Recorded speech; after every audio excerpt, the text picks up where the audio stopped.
Hello and welcome back everyone, we Weeb Online, and today I'm gonna start a new series. What if Fem Orochimaru was obsessed with Naruto Part 1. If you enjoy this video, please give it a big thumbs up, and to watch more videos like this, subscribe to my channel and turn that bell notification on so you never miss an upload. Now wasting no more time, let's begin. The Forest of Death appeared to be a battleground. The two boys stood by as their third teammate fought a S-rank Nukenin. They knew it was hopeless. Even the most gifted shinobi rarely achieved this level by the age of 12. His defeat was not embarrassing. It was unavoidable. Nothing would have changed if they had all attacked, and only a pact between summoners ensured their safety while damning him. They knew Naruto was different. He'd only been at the academy for a short time because he'd chosen to graduate 3 years early. But his push seemed to be motivated more by the instructor's dislike for him than by any natural talent. However, 3 years of field experience is a big difference, and while they were more serious than the average rookie genin, they weren't battle-hardened like him. It was demonstrated in his display where he demonstrated a level of kenjutsu skill they were unaware he possessed and was utterly ruthless, attempting to maximize every advantage but failing. Even when he summoned that terrifying red chakra, his kenjutsu style became more feral as a result. It did nothing. He couldn't touch her, so she played with him until she was satisfied. But, strangely, she was also complimentary and encouraging. The ominous chakra cloak was ended by 2 strikes, one to the stomach and one to the face, both of which were hard enough to instantly concuss him and cause him to drop his sword. She approached him with his sword in hand, grabbing the redhead by the neck. She whispered something into his ear and then stabbed him with his sword, channeling Raiten chakra as she impaled him and causing the boy to scream.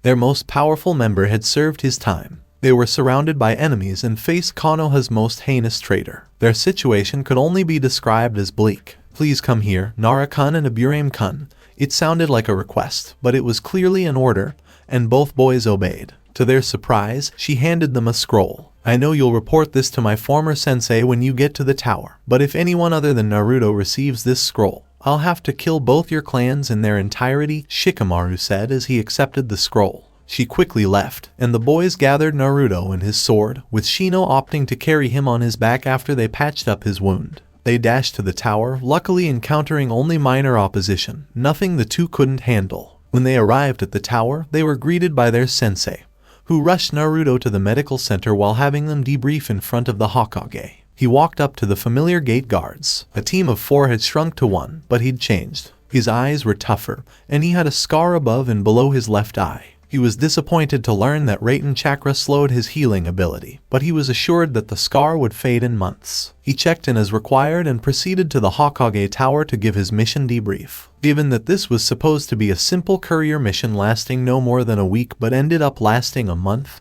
and a half, the Hokage spoke to him right away. Naruto presented the Hokage with 4 scrolls, 3 of which contained the bodies of his fallen comrades and the 4th containing the final words of the Chunin in charge. Taking a deep draw from his pipe, the old man quickly read over Chunin Yagami's final words. "Do you know what this scroll contains, Naruto?" "Not at all, Hokage-sama." Chunin Yagami stated that you deserved a field promotion for what you did on Ishville, that you were directly responsible for defeating Kushimaru Kurairer and Reiga Kurasuke, that you dealt with his initial bias professionally, and that you have demonstrated the qualities a shinobi needs to become a Chunin. How do you feel about that? His words have honored me, as you should be, but I'm afraid I can't promote you right now. Of course, he wasn't going to be promoted. People who graduated after him, accomplished less than he did, and were less skilled were promoted, but not he. "Do you have any questions, Naruto?" "No, I know you're disappointed, but it's just not the right time to promote you. I had plans for you, Naruto, and you graduating early threw them off, but I won't abandon them. I want you to be closer to what should have been your graduating class, and it's for the best. Do you trust me?" "No, perhaps I deserve it. But if you connect with the next generation of clan heirs, it'll go a long way toward providing you with political protection from those who would see you hampered.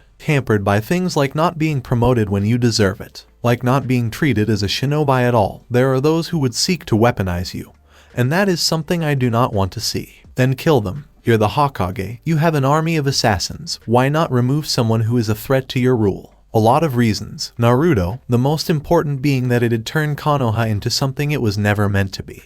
But sometimes in order to uphold that ideal, I have to accept less than ideal outcomes for those who don't deserve it. As long as you're willing to accept it, Hokage-sama. That's not what I meant, Naruto. Please understand that I'm not holding you back maliciously. If that's all there is, Hokage-sama. Dismissed. When Naruto regained consciousness, he informed the old man of all pertinent information, including the fact that his chakra was chaotic. Fortunately, the application of a new seal over his old one was discovered and corrected. This accelerated the healing of Naruto's wound, and he was close to 100% by the end of Exam 2, and the start of the unexpected preliminary matches. The 3 members of the Soul Suna team all passed. The fan user defeated Team Guy's weapons user. The puppeteer staked some older Konoha genin on dislodging his joints. The sand user defeated Kiba when the Inuzuka had the foresight to forfeit, likely saving himself from death. Sasuke Uchiha quickly defeated another older genin, one who could absorb chakra through touch. Sekira Haruno and Ino Yamanaka had a match. It was long and seemed to provide some moments of self-realization for both girls, which was nice. Neji Hyuga defeated his cousin, but it was more difficult than he had anticipated,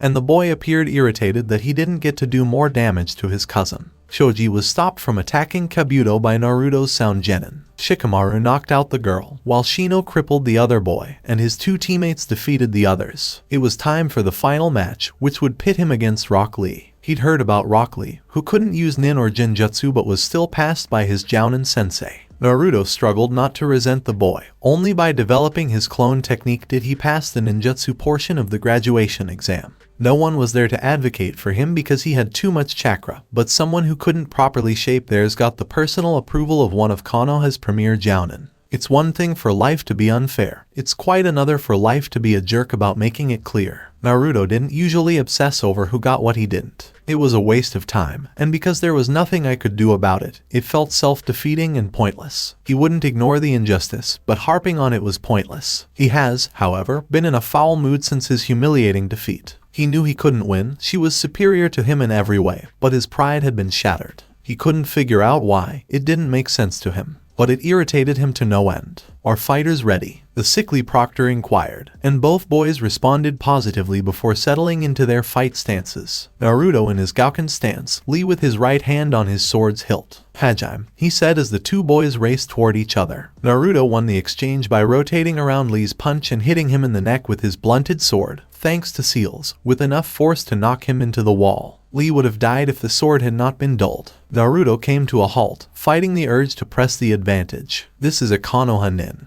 and he was hit pretty hard, so Naruto would let him go because he could be hurt or knocked out. The green-clad boy stood up and resumed his stance, much to his surprise and annoyance. Naruto charged at him again, this time hitting him in the left shoulder with an overhead strike and kicking Lee in the stomach, causing him to collide with the wall. While not his fastest, he could see Lee tracking him but couldn't move fast enough to counter. "Take them off, Lee," Guy yelled, and the boy inquired if his sensei was certain. Lee sped up to the balcony where the genin were watching him after the man gave him a thumbs up. Naruto quickly pieced it together. The boy had been wearing weights and saw no reason to change them. Before Lee could remove his weights, he was struck with another sword strike, this time hard enough to break a few ribs and send him careening to the floor. "I'm sorry, Rock-kun, but if you willingly disadvantaged yourself, I can't change that." Guy's protege was lying on the ground, clutching his ribs. The 3 attacks he's taken have taken their toll, but he refuses to give up. "I am not going to let this end here. I'm going to show. I'm sorry to interrupt you, Rock-kun, but the only reason you're not dead is because I didn't want to kill another Konoha shinobi," Naruto said before biting his finger and running across the ceiling array on his sword, removing the barrier from the edge. "You've taken advantage of that by refusing to yield and stepping on my mercy. Normally, I'd ignore it, but you've caught me on a bad day. This is your only warning. If you get up again, I'll come at you with the intent to kill." "I'm not giving up, Naruto. I'm going to show that hard work can beat a genius like you," Lee said, rising to his feet. Lee was surrounded by cherry blossoms before even taking a stance. Their scent was enticing to the battered genin. It put him in a calm state, so calm that he forgot he was in the middle of a fight. That is, until he heard a snap and the cherry blossoms appeared to attack him, at which point Lee felt pain all over and collapsed in a bloody heap. The majority of the genin saw Lee surrounded by cherry blossoms. The Jounin knew it was a genjutsu but didn't dispel it so Lee wouldn't be interrupted. While he was distracted, Naruto sent a series of wind blades toward Lee, but the cherry blossoms appeared to grow sharp and attack. When Naruto removed the illusion, everyone saw Lee cut in various places on his body. The cuts were not deep, but they were numerous and seemed quite painful. Naruto was waiting for the proctor to call the match when Lee tried to get to his feet again. Even in the midst of mind-numbing pain, the boy refused to give up. Many people would find it admirable, if not foolish. Naruto thought it was offensive. Why? Inquired the redhead. Because I want to prove that I can become a magnificent shinobi using only taijutsu, Lee explained, finally standing up. Naruto wasn't sure why, but this irritated him. This was not the boy's only opportunity to take the Chunin exams, and even if he couldn't use chakra techniques, he could pick up a weapon. More than that, he was being a jerk. What would it prove if he won? Naruto was a moron for being merciful, because, until recently, almost no one cared if Naruto became a fantastic ninja. This toolbox dared to call him a genius. From performing an original jutsu, what does he know about burnt-out tenketsu? The study, the notes, and the diagrams. When something doesn't work, do you go back to the beginning, to chakra theory, or to hand signs, trying to figure out the elemental manipulation exercises on his own, all while self-training his physical abilities? The torn muscles in his legs from practicing the fundamentals of his kenjutsu style. The cracked knuckles are the result of poor punching technique. To be degraded as a genius, to be set up as this asshole's foil when all he'd ever known was hard work. It was exasperating. You know, they say a shinobi is judged not by how they lived, but by how they die, and I'll make sure you'll be remembered as a splendid shinobi. Rock-kun, the Uzumaki said with menace before blurring once more, intent on bringing down this arrogant boy who dared to label him. His attack, however, never reached Lee because Naruto was met with a powerful force and pushed into a wall by Lee's sensei, Guy. Naruto's back thudded against the wall, and he saw double, but he was clear enough to see Guy standing over his fallen student. This enraged Naruto even more because he truly believed Guy would not have attacked any other genin in attendance. However, he openly attacked the sacrifice, most likely without fear of repercussions. But that's where he was mistaken. Getting to his feet shakily, Naruto began to perform a series of hand signs, moving a little slower due to the effects of his Guy's attack and his impact on the wall. The Hokage and Kakashi, on the other hand, both knew what that jutsu was, and with Guy distracted, it could kill both his student and him. Hiruzen went for Naruto first, chopping him on the back of the neck and knocking him out. He had the candidates draw for their finals positions, with Kurenai drawing for Naruto. She went to Guy after they were dismissed. I will kill you if you ever attack my student again, Guy. No need for that, Kurenai-san, I needed to protect my student. Then you should have ordered him to concede the match, but you encouraged him to keep going. What? Naruto was supposed to constantly hold back for his and your ego. No, I don't care why you did it, never attack my students again, she said as she walked out. Guy recognized her point and began to wonder if he'd instilled bad habits in Lee as a result of his over-identification with the boy. Kakashi greeted him before he could leave the tower. He knew his longtime rival was angry because of subtle cues in his body language that most people would miss, but the two had been friends long enough for the Taijutsu master to notice. Before you say anything, Kakashi. Guy, what else is there to say? You couldn't just leave your student to his fate. You had to step in or Lee would be killed. Yes, but I went too far. I'll apologize to Naruto-san as soon as possible. You can, but the damage has already been done. He probably thinks you wouldn't do that to anyone else. You want to know why? I have no ill will toward him, Kakashi, the green-clad man said. You are aware of this. Of course I do, I say. I recognize you. He isn't. He just knows you attacked him with impunity in front of the Hokage and a team of foreign ninja. Naruto awoke with a start, realizing he was in the Hokage's office and that either the old man or one of his many lapdogs had knocked him out. A tantrum wouldn't help, but he had every right to try to kill that helmet-haired bastard. How are you feeling, Naruto? Like I got caught off guard by a jounin. Yes, that was unfortunate, and Guy will be here soon to apologize. He'd be here right now if I hadn't told him to wait so we could talk. What are we talking about? Oh, how you were going to kill a senior Konoha shinobi after killing a fellow genin. Who will you be fighting in the finals, and who will be training you? I don't see how there's much to discuss. Lee should have conceded, but he didn't, so I had every right to kill him in order to avoid taking damage in a desperate play. Guy had no right or reason to attack me. Everything else is fine, but I'm skipping the exams. Why? Hiruzen said calmly, surprised Naruto would leave. Because you're never going to promote me. Now, my team succeeds, and I don't prevent them from advancing. That's not true, Naruto. You have just as much of a chance as anyone else, though what you attempted to do to Guy will be remembered. Of course, it will be taken into account. I don't care, unfinished. This serves no purpose. You wouldn't give your pet fox authority over someone, so why pretend? So I can amuse people I don't like. No, I'm finished. I've never treated you like the fox, Naruto. You may be dissatisfied with me, but I deserve better. How can I know why you do what you do if you don't tell me? You left me in the reserves for 3 years while people less talented or dedicated than me received a Jounin sensei. 3 distinct misranked missions, 3 recommendations that I be promoted to Chunin, and you ignore them and refuse to explain why. You disregarded one of your shinobi's last words. And what about my graduating class? Most of them were perplexed as to why I was still a genin. People who graduate early aren't supposed to be stuck at the bottom of the food chain.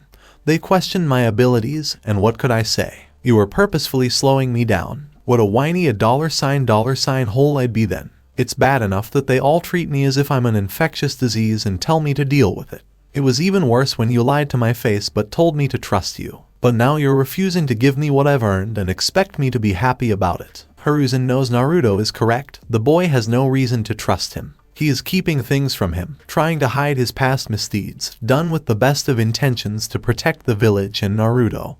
But it's a house of cards, one that Naruto acknowledged as an adult. By turning 16 or a Chunin would topple. He's worked hard to fix what he's broken, but he hasn't managed it yet. And Danzo, Naruto, don't withdraw from the finals. You have a chance because promotions are chosen by committee. A committee of people who most likely despise me, or will not oppose you. No, I don't see what the point is. Not everyone is against you, and this is your best opportunity to advance. If you're impressive enough, even the daimyo can have a say. Fine, Naruto said, but he didn't believe the lying old man. Alright, now I've arranged for one of my students to train you so you'll be safe. I'm not sure what Orochimaru wants, but it's critical that she doesn't get it. Is Tsunade going to teach me? He said, somewhat optimistically. Not at all, Jiraiya, the smut peddler. I'm not interested. Naruto, he trained the Yondaime and is a powerful individual in his own right. You have a lot to learn, but I've never met him. If I need protection, I'll go train in my summon's realm. I had some projects I wanted to complete anyway. Naruto, you will train with Jiraiya. That is an order, Hiruzen said sternly, narrowing Naruto's eyes. Hi, good, now let's resolve the guy issue and you can be dismissed for the day.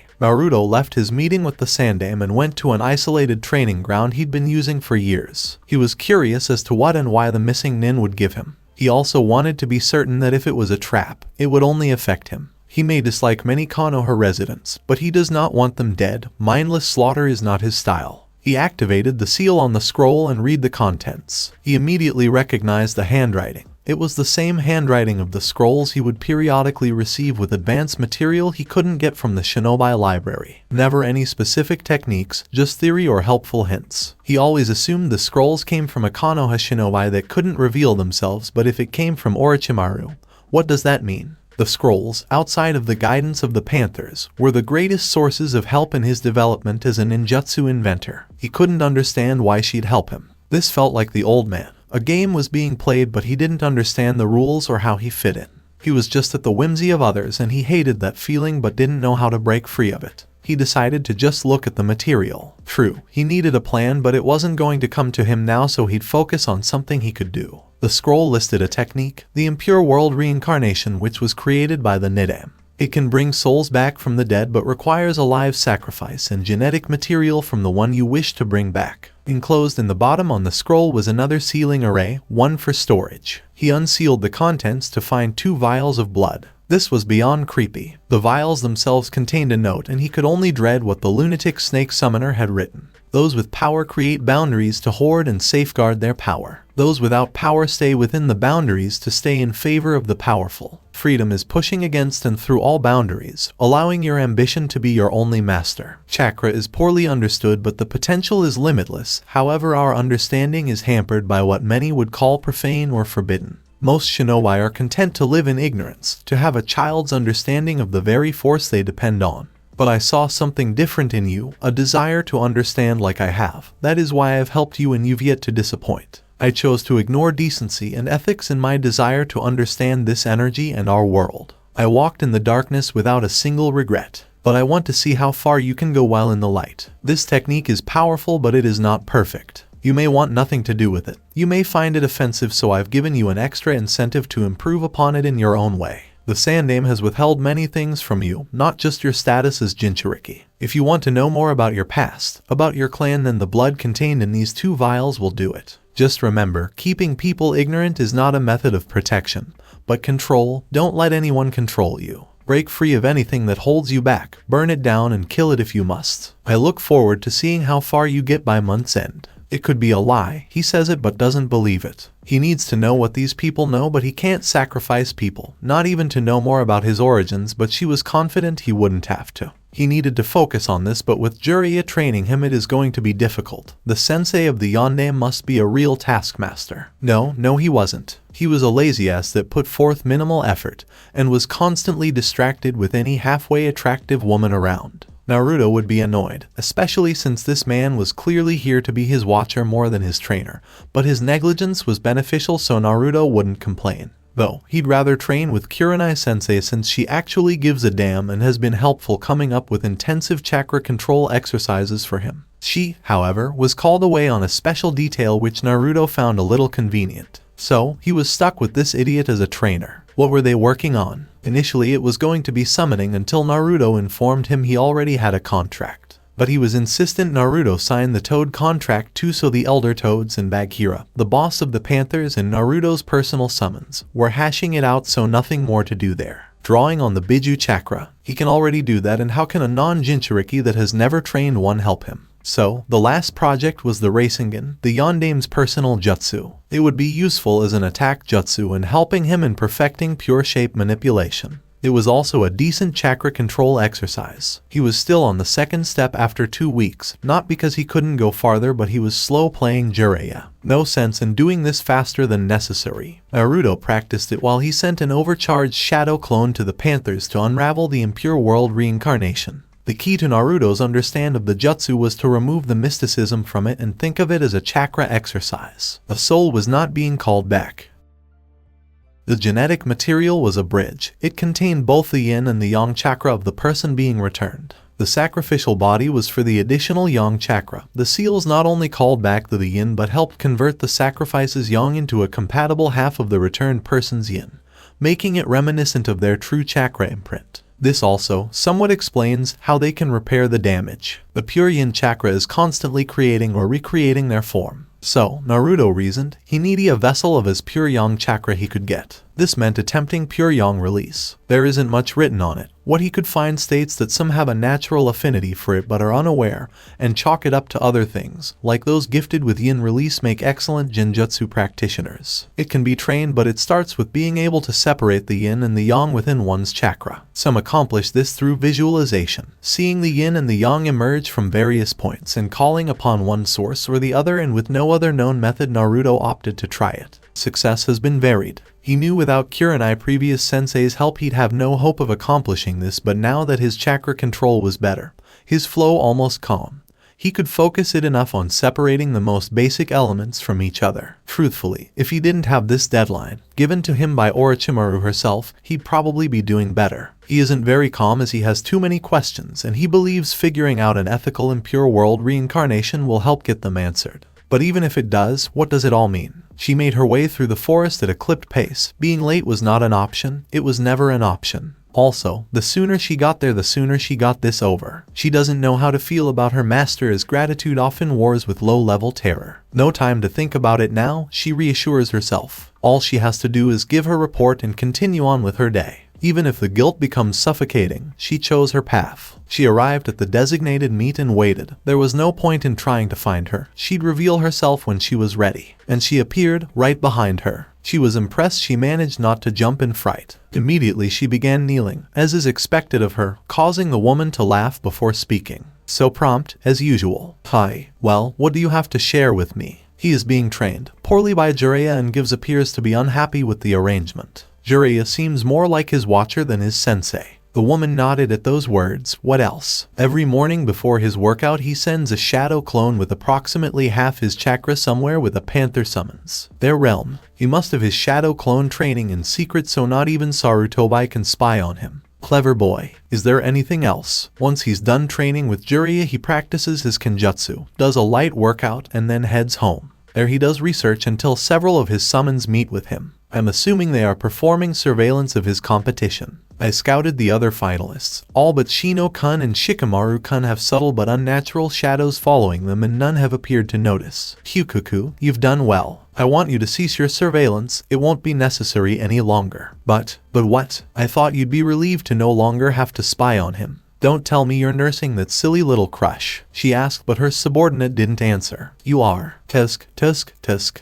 You know that can never go anywhere, yes. Even if you were to turn his head, that wouldn't end well for you, yes. Hi, she said through gritted teeth. Don't be glum, you'll get what you truly want. Just forget about Naruto-kun. Hi. Good, you are dismissed, Hinata-chan. Jiraiya, how is he doing? He's getting it faster than I did. Why isn't he a Chunin yet? He has the mission record for it. We've been over this, I won't always be here to protect him. He needs allies and ties to the village. He has startling little and I've long since alienated him. No one who has graduated early has ever been sent to the reserves, so I can't imagine why he took that as an insult. He wasn't supposed to be allowed to take the exam if there was a reasonable expectation he could pass. Iruka and Mizuki assured me he couldn't do the clone jutsu. With his chakra levels, he'd never be able to with what they teach in the academy. Tell me, sensei, why I should be happy with you setting my Gotsun up to fail. I would have taught him another clone jutsu at some point, but him failing the exams outright would have made it possible to put him on Kakashi's team. You were going to make him the dead last to satisfy Minato's brat. You manipulative bastard.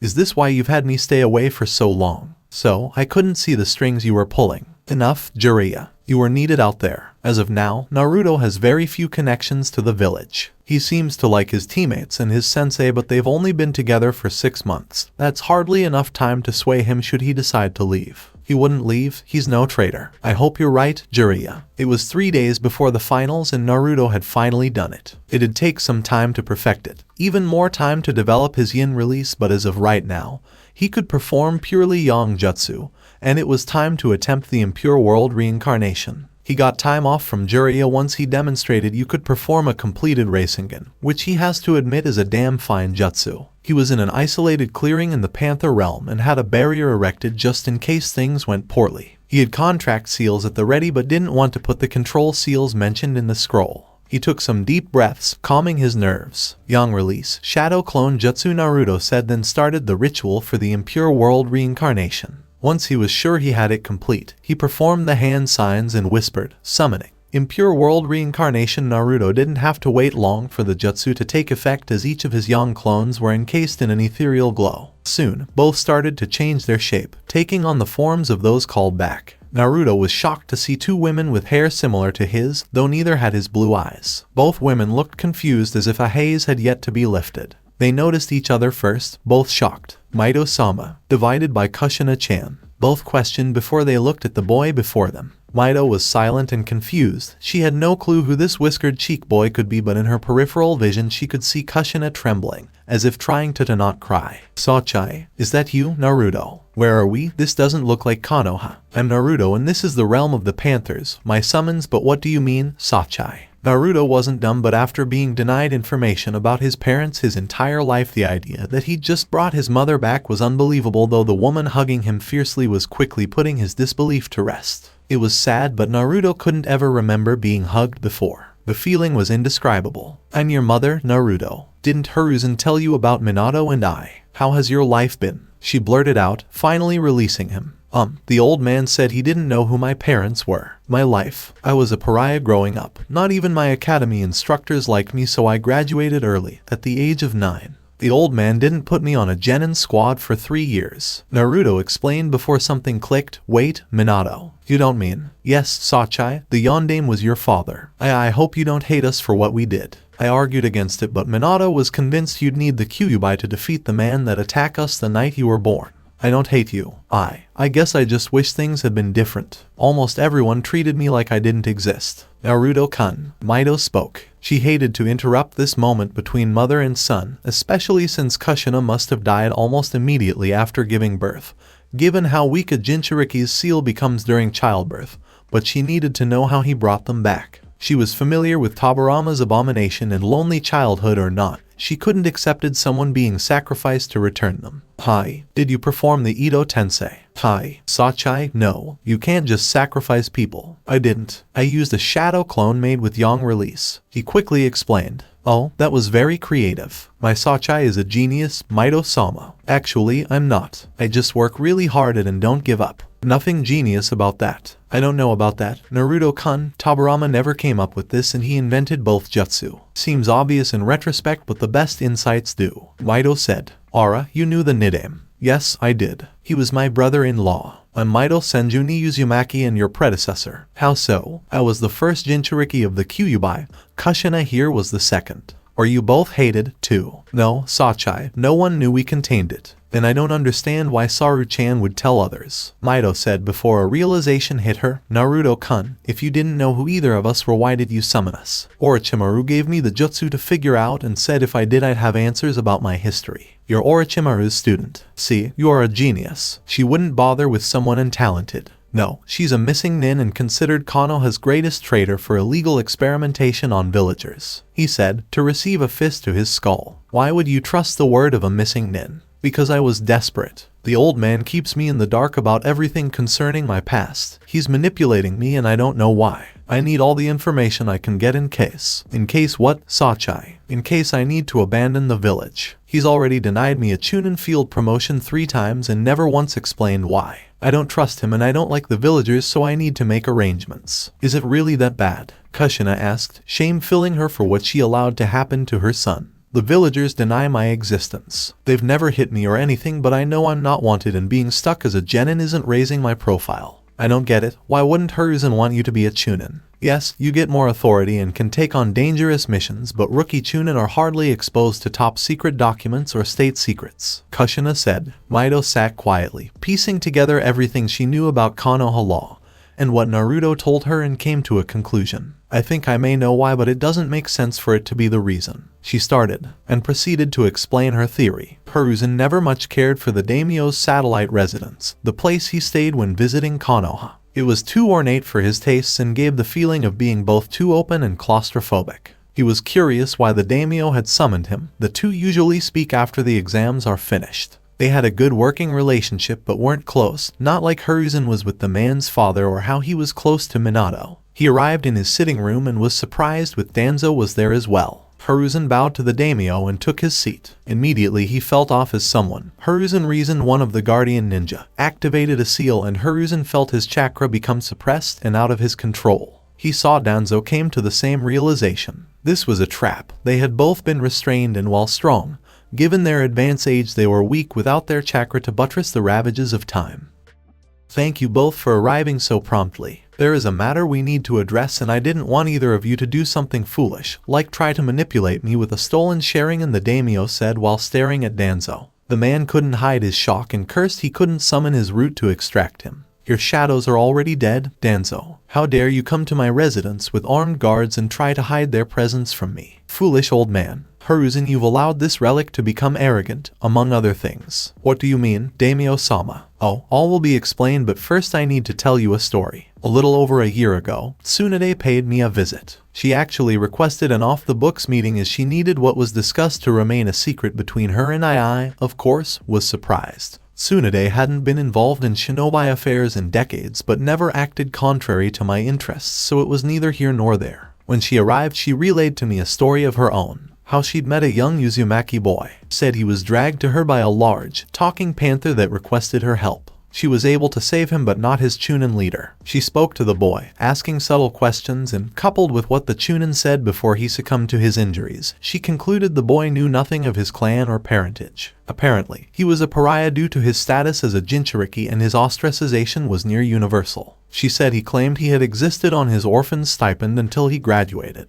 Now, that confused me. Because he would be a clan heir, and in Fire Country when one is the last of their clan they are provided housing and are given a generous allowance from their clan funds, while said funds are managed by the financial advisors I select to make sure they are not cheated. Tsunade had no reason to lie to me, but I couldn't just act on her word. She understood and only requested I perform an audit into Kushina and Minato's finances and anything else I could find out about Naruto. She gave me a blood sample and said if I should get any genetic material for either Minato or Kushina, she'd happily run the tests to prove he was indeed their son. It didn't take long for the auditor to find the accounts had been tampered with, funds extracted illegally. It did take the auditor a while to trace where the money went for each large withdrawal, but he did it. Imagine my shock when the two who'd stolen from Minato and Kushina were you and Danzo. Those assets were primarily Uzumaki assets, and that account should have been frozen until a verifiable Uzumaki came to claim them, since Minato and Kushina had no living heir. Next was getting the samples needed for the DNA test, but I did and immediately summoned Tsunade back to run the tests. Imagine my shock when she confirmed her suspicion. I, of course, then ordered a quiet investigation to Naruto's life, and shocked I was again. His status as a Jinchuriki announced by you but some flimsy law telling no one to talk about it. Him receiving almost nothing but scorn and having to live in near poverty conditions when he should have had a comfortable existence. And then to see you deny him a promotion in order to avoid being discovered. You thought if he never made Chunin you'd never have to give him his full inheritance and it wouldn't trigger the automatic review I've instilled. Why, Hiruzen? Why all of it? Why did you lie to me? Why did you ignore my laws? Why did and do you allow this demon in human flesh to run circles around you? Have you grown so weak you simply cannot perform the tasks required of a Hokage? I lied about Naruto's heritage to protect him. The village was weak, weaker than it had ever been after the Kyuubi's rampage. Then why not send him to the capital? I could have protected him and made sure he'd be healthy and happy. I, initially, believed the villagers would get over their pain and see Naruto for who he is. And the money, why did you steal from Naruto but deny him what he was entitled to? Same reason. We were in a terrible financial situation, especially so soon after a war. The civilians were demanding a say in governmental affairs since they were going to be providing a bulk of the money required to keep us solvent and functioning. My old teammates were pushing me to accept, no doubt for their own reasons. I need a quick infusion to take their leverage away. I'm not proud, but if I had allowed some sort of civilian council, imagine how worse things would have been for Naruto. You could have come to me, Hiruzen. I didn't really know you then, Daimyo-sama. I couldn't assume you wouldn't diminish my authority as well. So great is your concern about your authority you do nothing to curb Danzo's excesses. I can't justify that. I used to say he was doing what he thought was right for the village but I was just too soft and he only cared about his own power. That's a lie, Hiruzen. Everything I do for a more powerful Konoha. Sure. Even pilfering the corpses of dead Konoha ninja. Understand this, Danzo, you won't be leaving this office alive. I won't allow a monster to exist in my country. As for you, Hiruzen, after the Chunin exams you are to vacate your office immediately. Have Jiraiya or Tsunade replace you. Even get the Kakashi brat to do it. I don't care, but you are not fit to be Hokage any longer. You will, however, confess everything to Naruto, and then I will try to salvage what I can. God help us if the boy hates you and all of Konoha enough to turn traitor. Daimyo-sama, I'll step down. You're right, I'm not fit to lead the village, but don't tell Naruto. Orochimaru has taken an interest in him and this may push him into her clutches. We don't want that.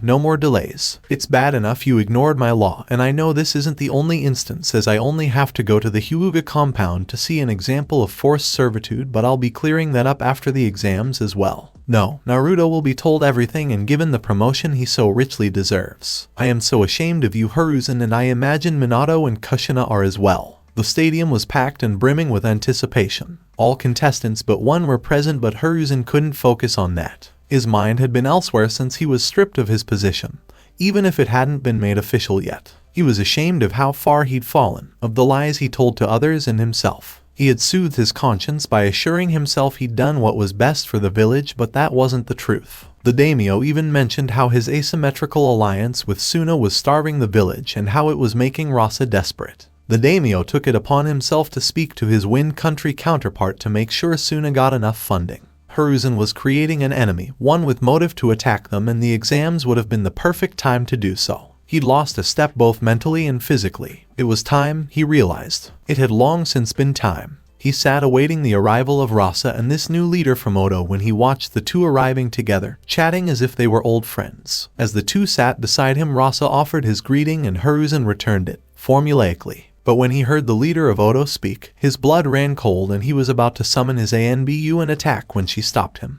International law, Sarutobi-sensei. You attack me now and you'll be sanctioned by other villages and nations, Kyukuku. She was right. And not only that, but if he did attack her now there would be untold casualties and he couldn't allow that. He'd have to tolerate his wayward student for the time being. Hiruzen wasn't the only person hosting a Sannin as the Fire Daimyo was sitting beside Tsunade, both wanting to see how Naruto would do as well as be on hand when Hiruzen tells him the truth. Alright you lot, the rules are the same as they were in the preliminary round. Hey, it's stated to be interrupted. What about Sasuke and that Dasu guy? Shikamaru asked. Dasu had to pull out due to injury, he said looking at Naruto, and if Sasuke doesn't show up for his match he'll likely be disqualified. Now if there are no more questions all exit except Neji Hyuga and Naruto Uzumaki. Heiei watched as the other genin left and walked to the center of the stadium battleground along with the first two fighters. He announced the two and then called a start to the fight and watched as neither boy moved. All was quiet as the audience watched the Hyuga prodigy stare down the bane of Konoha. The redhead had changed his clothes for the finals, ditching his normal blue pants, blue shirt and orange hooded vest for black hakama, tied at the ankle with blood red tape, a black sleeveless shirt with extra material at the neck for a Kakashi-esque face mask and a black kosode, with a chainmail mesh sewn into it. It was finished with an obi, the same color as the ankle tape, and kept his sword to his side. He let his spiky hair rest on his shoulders, just past neck length. You should give up, Uzumaki. Winners and losers are chosen at birth and you are a loser. Neji started, only to see Naruto have no visible reaction. You may have graduated early, but clearly Hokage-sama saw you as a failure. Why else would you have been denied a genin team and chance for promotion for so long? He hissed, confident this would get a rise out of his opponent. He was surprised when it didn't. He decided if he couldn't get a rise out of the boy, he'd initiate the attack and finish things quickly. He pushed off the ground and aimed a palm thrust at Naruto's chest, hitting the redhead flushly. Neji smirked until he saw the Naruto he hit flare briefly, and then puff into smoke. He was confused why Naruto would send a clone to fight and then have said clone unable to do anything. He heard footsteps behind him and turned to see another Naruto, maybe the real one, approach. He got ready to attack but halted when the boy spoke. Neji, look at the hand that struck my clone, he said, and Neji did just that, only to see a sealing array on his hand, going up his forearm. That's a localized explosive array. It'll take your arm off at the elbow and likely end your career. Concede now and I'll remove the array. Don't and you lose an arm. Neji was stuck, unfamiliar with indecision. He'd never heard of a clone that could impart a seal on someone when struck, but then again, he wasn't aware of corporeal clones that dissolved into smoke either. His opponent put him in a bad position. He could try to strike Naruto, but he was too far away for him to reach the redhead before he could activate the seal. And that assumes the seal does what Naruto claims it does. He could be lying or the seal could be a dud. If that's the case, he'd have given up due to an empty threat and his pride couldn't allow that. He remembers the boy was hesitant to do too much damage to Lee until Lee pushed him too far, so him going for such a move as an opening didn't read to Neji. Of course, Neji wasn't and couldn't have been aware of Naruto's current mental state. He'd felt his heart fill with the time he spent with his mom and Mito, who he called Ba-chan much to the lady's delight. But there was a burning angry as well. The Sandame had denied him much, for what reason Naruto didn't know, and wouldn't ascribe a motive to the man because it didn't matter. Outside of his team and those he'd worked with in the past, he didn't care about Konoha Ninja. He wasn't one of them, and they truly were them now. He saw them as weak-minded traitors and cowards, unworthy of his parents' sacrifice and his father's trust. No, he didn't blame Minato for his childhood, he blamed Konoha for not trusting their alleged hero even when all evidence stated they should. In the preliminaries, the Fuin Bunshin would have been preloaded with a paralysis tag because he didn't want to hurt a comrade. Now, Neji isn't a comrade, just a potential enemy. Neji decided to call Naruto's bluff and charge toward the boy.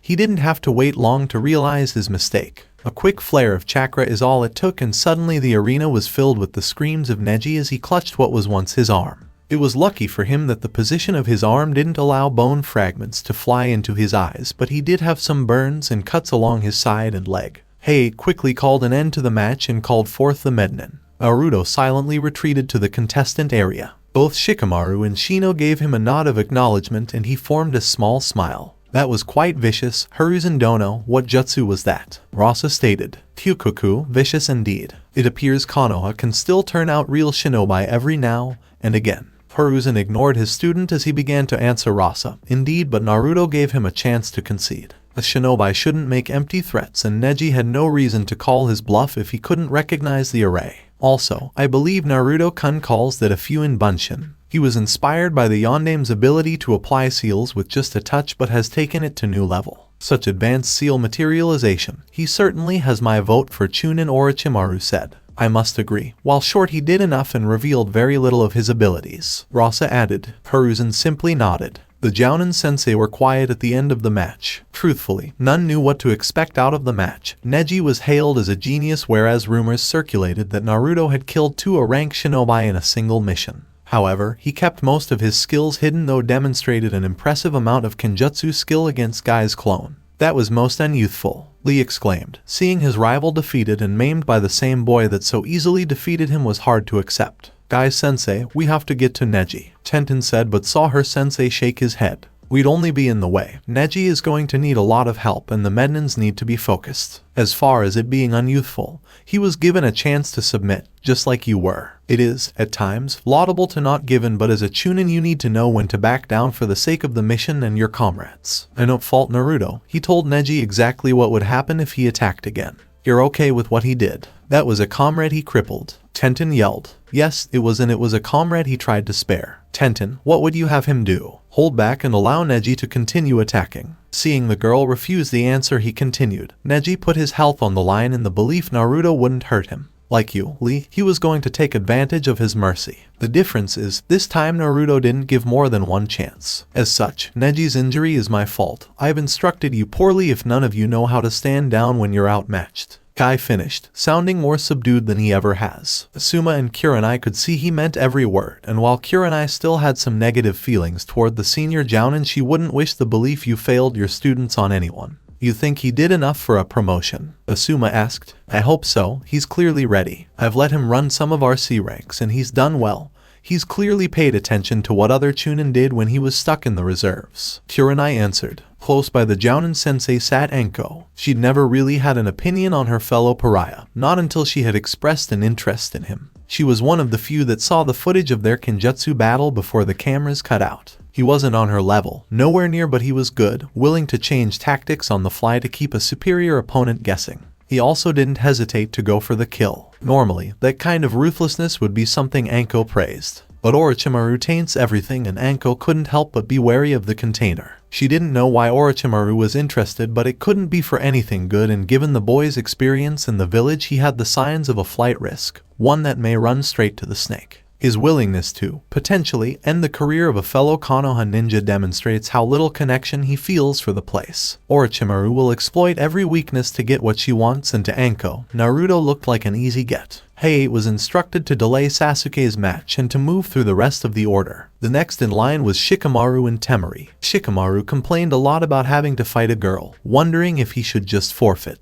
Shino and Naruto pushed him over the railing so he'd have to chance to do so, much to his annoyance and their amusement. It was a good tactical matchup and he'd managed to ensnare Temari, but forfeited as he was out of chakra, shocking everyone but his teammates, sensei and fellow clansmen. Shino fought Kankuro and it was a little faster paced than Shikamaru's fight, but still relied on inventive tactics. The boys fought to a double knockout as Shino was poisoned and Kankuro was entering chakra exhaustion. Finally, it was time for Gaara to face Sasuke. The match was almost called as the Uchiha and Kakashi arrived at the last possible moment. It was a good fight, Naruto felt. Sasuke had some decent speed and made good use of it. Naruto thought the lightning jutsu was a mistake when he could have used a genjutsu, and that was proven correct when Gaara turned into a miniature sand thing and trounced the Uchiha, who used too much chakra on that move. Luckily, he escaped without serious injury as the Kazekage got Gaara under control. And it was time for the semifinal round. Naruto versus Temari. Temari was trying to quickly come up with a strategy. She'd used a lot of chakra in her first fight and hadn't had a chance to recover much. She knew the redhead was dangerous with his sword and she couldn't allow him to get close to her, but his speed would be hard to negate. She reasoned if she could unleash a wind jutsu fast enough, she could create some space and control the match. He hadn't shown much in the way of ninjutsu and she didn't believe he could match her Futon mastery. Naruto wasn't planning out a strategy. He already had one. Thanks to his summons spying on the competition, he was aware that Temari was overly reliant on her war fan. If he took that away, she'd be in a poor position and possibly give up. He knew just the thing. About 6 months into his own research, Naruto started building his own jutsu theory. It was slow. It required a lot of reading, testing, and revisement, but he felt he was truly onto something. While most ninjutsu seemed to be of the elemental variety, it didn't explain the ninpo, the jutsu that were predicated on a specific element. How did chakra become a poison gas, for instance? No one really knew. Naruto posited, what if ninpo are based on the elements, but by combining, at least partially, the behaviors of one element with the property of another? Not all could be understood like this and one would have to incorporate yin and yang as well, but he believed he was onto something. He hadn't managed to create many jutsu out of this insight, but it has affected his kenjutsu. Naruto learned early on he had a wind affinity, and wind is said to be the sharpest element, though lightning is great for piercing.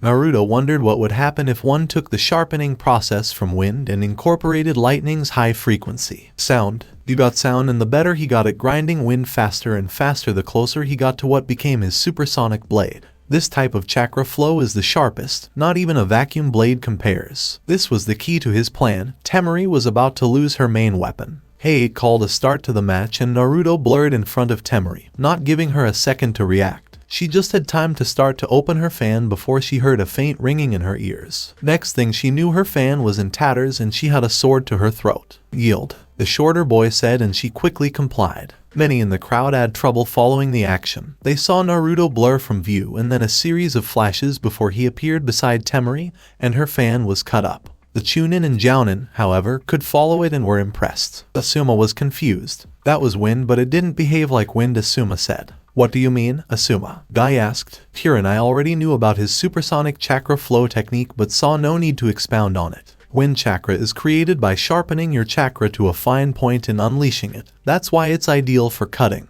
It doesn't, however, emit a sound, nor does it become visible. Lightning does that, but that wasn't lightning. Kirin, do you know what that was? Yes, and I won't be divulging it. If you want to know, ask Naruto. It was one of his creations. So, he really does create his own jutsu? Asuma asked, surprise in his voice. Yes, how many, I'm not sure. He said most were just supplemental things that better versions of already existed, but he's got some impressive ones as well. Guy almost got introduced to one. Hi, Hokage-sama informed me that in my distracted state I may not have escaped unharmed. Whatever that was, I need to learn it. I'll see if I got something to trade, Asuma said, only caring about the wind manipulation. He hadn't seen anything innovative involving wind chakra in years, especially not chakra flow. He need to know how to do that. Kyukuku, I think that was just a bad matchup for Temari, Rasa Dono. I agree, but she appears too reliant on that fan.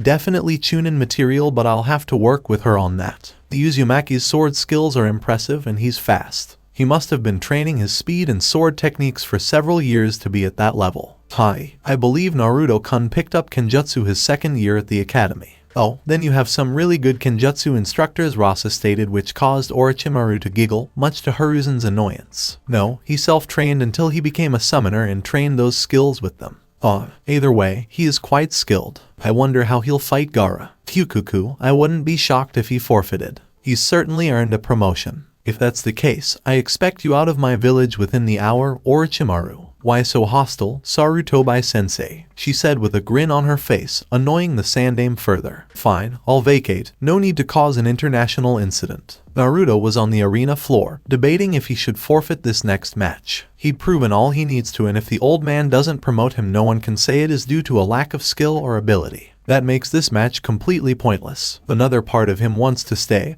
He wants people to see him, the social pariah and outcast, run through the competition, to easily defeat the prodigy, the strongest kunoichi in the competition, and finally, Suna's mad Jinchuriki. He wasn't sure Gaara was one until his match with Sasuke, but he has a way to incapacitate the boy. It would put some emphasis on the day and let all know Naruto Uzumaki isn't the one to try. But that's ego, and a ninja doesn't need ego. Why reveal any more than he needs to? It was difficult. His pride was telling him to just win the damn thing outright. But he's accomplished his mission and is a shinobi. That's a sign it's time to come home. I forfeit. I believe I've done enough to earn my promotion. I have nothing left to prove. Naruto announced and saw Heiei nod before he exited the arena via Shunshin to appear by Kurenai, who gave the redhead a hug and congratulated him on performing so well. Heiei crowned Gaara the winner, though the boy didn't look pleased and called the Chunin exams to a close. Just as they were starting to depart, an ANBU appeared by the Jounin sensei to retrieve Naruto. Per the Hokage's orders, Naruto couldn't hide his annoyance. He wanted to go check on his teammates, though he suspected Shikamaru was just napping in the medbay. Naruto arrived with the ANBU to the Hokage Tower and was escorted to the Hokage's office. Naruto really didn't understand why this ANBU was on his ass, but he just ignored it. She was only following orders. When got to the office door, he saw two samurai standing outside it, which was weird. The ANBU ordered him to stay there until he was called, and then she went inside the office. Those were some pretty sweet sword skills, kid. Never thought I'd see a Tenkin user, especially not a shinobi one. You know my style. Yes, it's an old style, but most people can't learn it due to the damage done to the leg muscles. How long have you been practicing, and how many steps from the Shukuchi was that? I started learning when I was 7 from a scroll that was gifted to me, and I was 3 steps shy. While I can move faster, I can only go up to 2 steps for the Shikuchi until my body matures, Naruto said while rubbing the back of his head. He wasn't used to being praised by strangers nor getting to talk kenjutsu. It was nice. Impressive, the same samurai said. Oh, and just a word of warning. The daimyo is in there, so mind your manners. Thanks. Being an orphan, that stuff doesn't come naturally, but I'll do my best, Samurai Sam. It's Sajiro, kid, and this is Shishio. Naruto Uzumaki, nice to meet ya. Likewise, Shishio said. The trio continued to chat away until Naruto was summoned into the office. Upon entering, Naruto saw the old man, surrounded by his advisors. Jiraiya and Tsunade were both there. He shot her a quick smile, but sitting to the side of the office was, he assumed, the daimyo. He bowed deeply to the man, and shot a quick one to the old man. He hated the weak, old bastard, but it'd do him no favors to act like a brat now. Hokage-sama, he said evenly. Naruto-kun, please sit down, we have a lot to discuss. First, I want to congratulate you on your promotion to Chunin. It's long overdue, Hiruzen said and saw Naruto's jaw tense for a split second. Thank you, Hokage-sama. No thanks necessary. Next, Naruto, I have to tell you some things that will not be pleasant for either you nor I just want you to listen completely, and then we can discuss where we go from here. He saw the redhead nod and continued. After the Kyuubi attack, the village was in a vulnerable position and the Hokage position was as well. We needed more funds to keep ourselves functioning, but the more wealth civilians wanted power in exchange. I could levy taxes, but they could also leave. I couldn't afford to call their bluff or wait them out, so in a moment of well-intentioned idiocy I pilfered from an account. An Uzumaki account, your inheritance. I won't lie, it was a large sum, though I managed to pay it back years later. With interest, I didn't watch the account as closely as I should have. Another person also took a generous sum from the accounts. He never repaid what he stole, likely banking on blackmailing me should I call him on it. Trying to fix what I did or allowed to happen has taken a long time, and truthfully, you have not been made whole. That is why I have delayed your promotion. When you become a Chunin, you are a true adult, and in accordance with daimyo laws, Samas are granted full access to your clan funds and vaults. You reaching this rank also triggers an automatic audit from an accountant approved of my daimyo Sama himself. He took a moment to collect himself and then continued. This law, designed to protect the last member of loyal Konoha clans, would have dictated you be provided a house and a plot of land with the option to expand your property up to 10 years after you made Chunin. The issue is, for me to have followed the law for you, it would have required my revealing who your parents are, as the funds to purchase the land comes from a tax paid by all shinobi clans. Even yours is paid into this account, even though there have only ever been 3 members residing here. Naruto, your parents are the Yondaime Hokage and Kushina Uzumaki. I know. How? That hardly seems relevant, Hokage-sama. Please continue. If any of your parents' enemies realized they had a child, one that was unprotected in a village trying to recover from a massive attack, you'd either be kidnapped or dead. That's not entirely true, Hiruzen. Tell him the whole truth, the daimyo ordered. I could have sent you to the capital. Minato and Daimyo-sama were close, and the royal family has always had a good relationship with the Uzumaki, which is why much of their wealth wasn't lost during Uzushio's downfall. I didn't send you away because I wanted you to grow to love Konoha and desire to protect it like your parents did. How could revealing my status be any safer than revealing my parentage? I believed the people would follow Minato's wish to see you are a hero. I underestimated the hurt they carried and how my law only allowed the ignorance to fester. Because I didn't address the issue diligently, it left an open space for their irrational fears to grow and grow and grow. With you advancing as fast as you did, many were concerned it was the fox, even my shinobi that should have known better. Who is the other person that stole from me, and why did you let him? His name was Danzo Shimura. He was once a friend and a longtime rival of mine. He used to head a division of a NBU called Root. All militant and misguided, he truly loved Konoha, and I used that as an excuse to ignore when he'd overreach. He was executed on daimyo orders. Samas, when did this occur? 2 days ago. That long. You let him use my family's resources for God knows what and did nothing.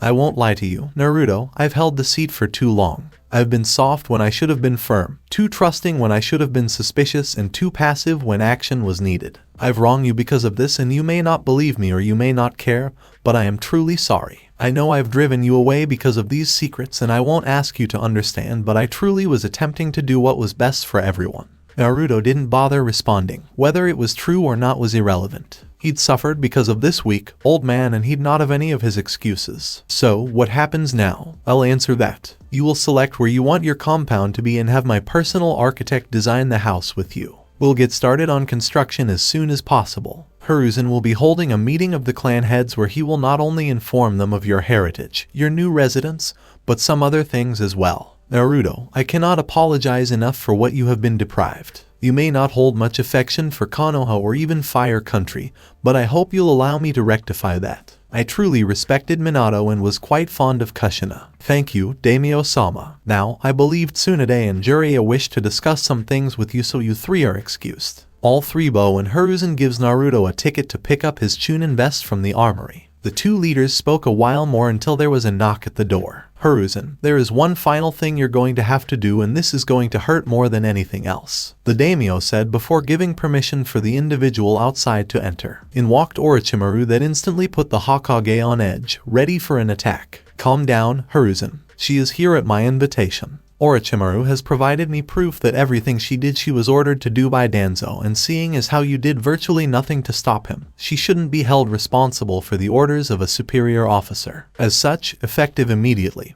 Orochimaru is to be reinstated as an elite jounin of Konoha, all crimes pardoned without exception. No, this is a bridge too far. It isn't a request, Hiruzen. This is an order, and this will be one of your last acts. I expect you to announce her return within 48 hours. Do I make myself clear? Hi, Hyukuku. I'm so happy to be back, Sarutobi-sensei. How did you persuade him to let you back in? The daimyo had left Hiruzen's office, leaving only Orochimaru and him, his ANBU detail having been barred from the meeting from the start. It's not so difficult when you know where the bodies are buried. After seeing what Danzo and you did to Naruto-kun, he wanted more evidence of wrongdoing in the worst way. And you know me, a real pleaser, or have you erased that from your memory, sensei? She purred, and Hiruzen shrank in on himself. Be quiet. Why, you never seemed to have a problem with it before, and you even had a ritual after. Silence. I loved Wako, he said, fists clenched. Hyukuku, it's amazing how you only remembered that after you got off. Is that why I was your favorite, sensei? Little orphan girl who idolized you developed to your liking. Didn't even care you were using her, not even when you asked her to get an abortion. Shut up or I'll kill you, daimyo or no daimyo. So enraged, sensei. Was I really that bad that you sent me to Danzo and passed me over for the Hokage's position? Or was Minato just better in bed than me? You play your games and have your fun, but you'll slip up and be kicked out again. It's in your nature, you're rotten to the core. Do you think so, Kyukuku? Because I think being here gets me everything I want, and you can't even stop me. And what do you want? Konoha's downfall. Working from within will require more than you. Oh no, sensei, that's not what I want at all. One thing I want is for you to live in disgrace, and you will, forever shamed by what you did to Naruto-kun. The rest, she said, turning to walk away. Whatever you want, I'll put a stop to it. If I honestly thought you could stop me from getting what I want, you'd be dead by now, she said as she shut the door behind her. Naruto and the two Sannin were in one of Jiraiya's apartments at the time. Jiraiya and Tsunade both felt that their words needed to be heard in private. They were arguing about who would go first, and Tsunade looked like he was about to punch Jiraiya, so he caved. How are you dealing with all of this, Naruto? I'm not sure. It's a lot to take in. I went from plotting my escape from the village to being a future clan head and independently wealthy. You've claimed 3 bounties on a rank shinobi. You're fine. Financially, Jiraiya said, ignoring the part about fleeing. How the hell would you know? Retorted Naruto. Not many people are unaware that you have a talent for killing Kiri swordsmen. Well, I gave a lot of it to the families of the shinobi who didn't return. It was a nice cushion, but that's all. Anyway, Naruto, I wanted to tell you that I suspected you were Kushina's child when we met. But I didn't want to say anything without proof, which is why I went to the daimyo, to find out who you were and why you weren't living the life you should have been living. I'm sorry I kept it from you for so long. But the daimyo thought, and I agreed, that it was best to tie up loose ends. Oh, it's all right. You were actually trying to help me and not just manipulate me to protect a cover-up. He shrugged. If her actions improve his situation, he won't complain about the delay. Was that all there was? Well, I could thank you for winning me a shitload of money by taking you out to dinner. Shizune would probably agree. That's something I'd like. You want to bet? Why aren't you freaking out? Jiraiya inquired, perplexed. The kid refutes that. I bet on him and win, and nothing happens. I don't understand it, but I don't question it. I'm curious why you didn't just win the whole damn thing. Gaara is broken. He only finds comfort in his madness. I wasn't there to fight a mad dog, and if he pushed me too far, Suna would be missing a Jinchuriki, which can't be good for inter-village relations. Besides, it was only my pride that drove me to compete.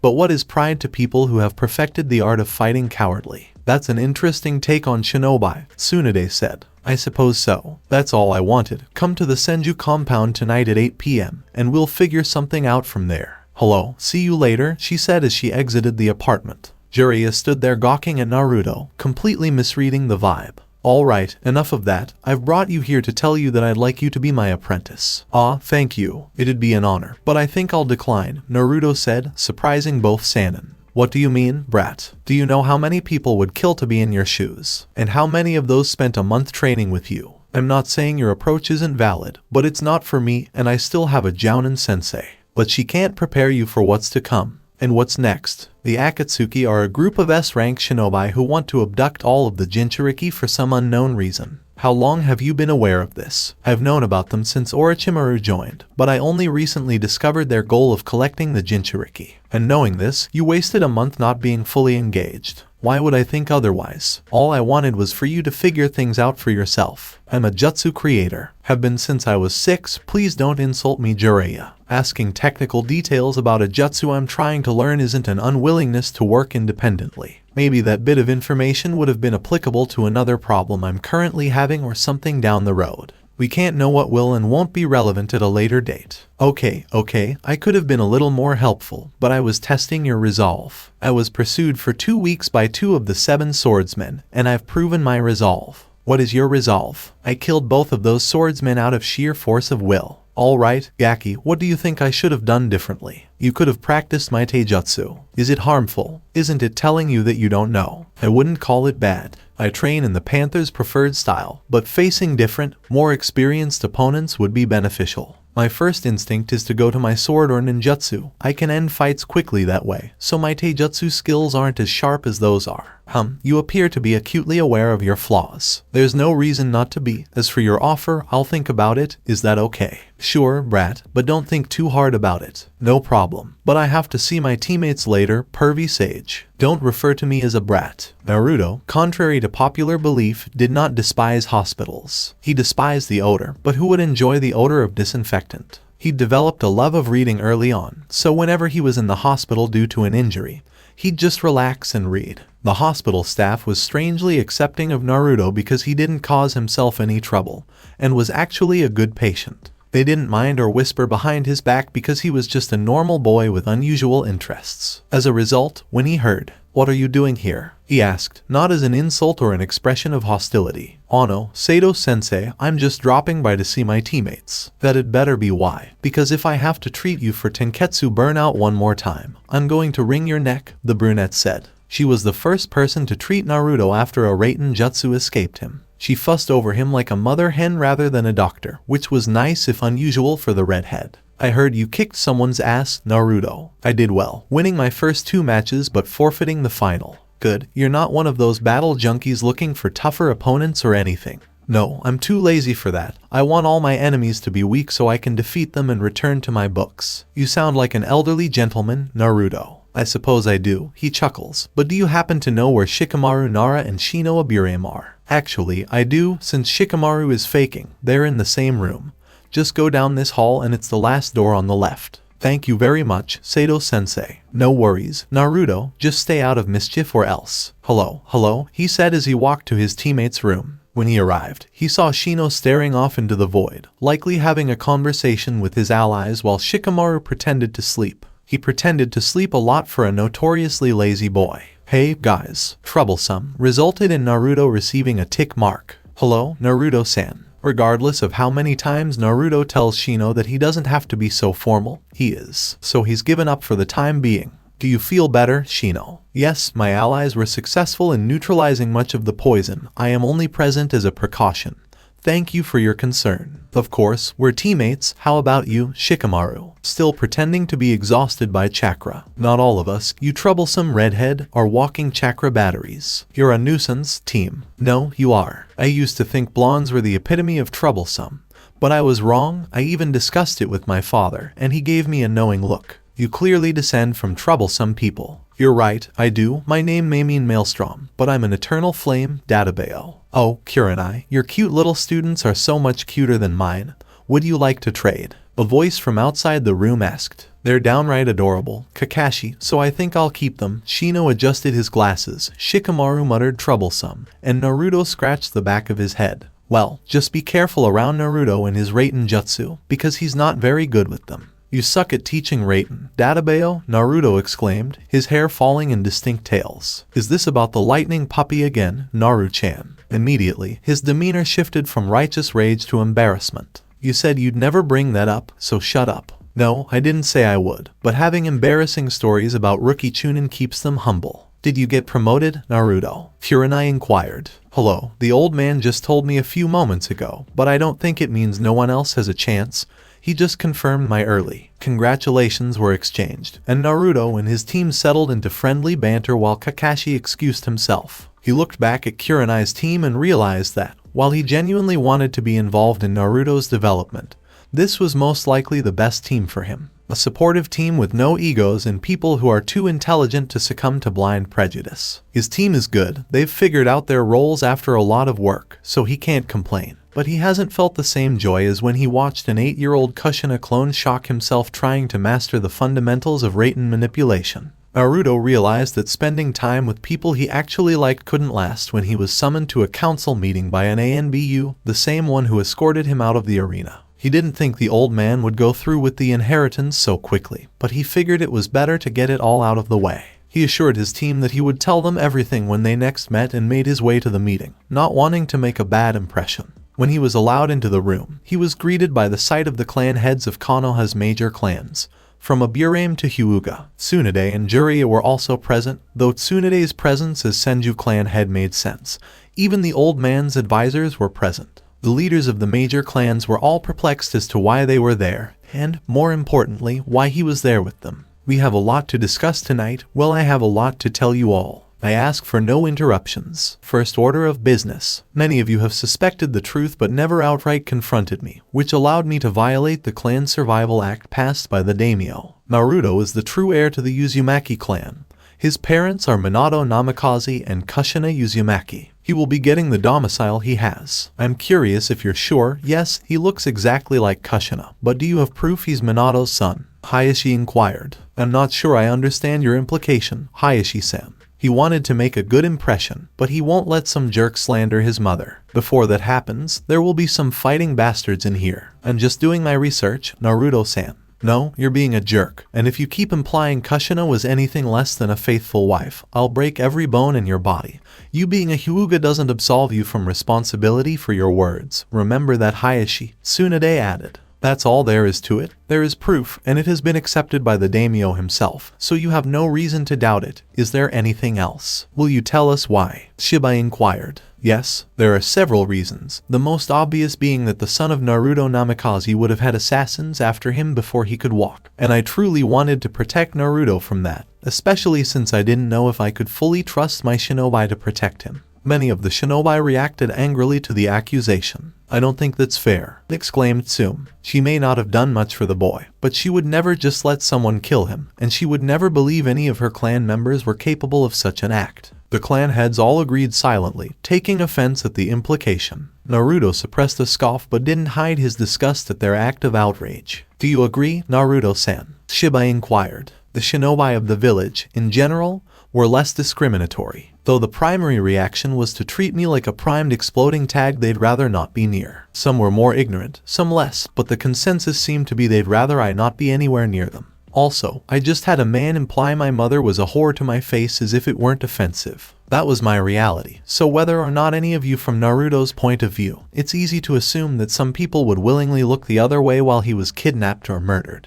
Many people were coming to terms with the implications of their inaction in the life of Naruto, Minato's child. They speak of his noble sacrifice, but their choices have tainted it. The weight of 12 years of shame was beginning to weigh on everyone. Hayashi felt it the most. He harbors some resentment toward Naruto for injuring Neji to such an extent in a fit of pique. It was beneath him and certainly not justified when discussing the dead. Moving on, protecting Naruto was one reason, but it wasn't the only one, and in retrospect, I can't say it was the primary one either. My position was vulnerable. The wealthiest civilians were attempting to make a power grab, leveraging the money needed to support our recovery, and I couldn't let that happen. The current daimyo was also an unknown to me, and I didn't trust him to send additional resources without requiring something in return, so I did A. I am deeply ashamed of my actions and how they have harmed Naruto, and I am even more ashamed of the consequences of my actions. As ordered by Daimyo-sama, I will step down as Hokage as soon as I find a worthy replacement. That was expected. What wasn't expected was the daimyo's other order. Hiruzen said this before motioning to his ANBU,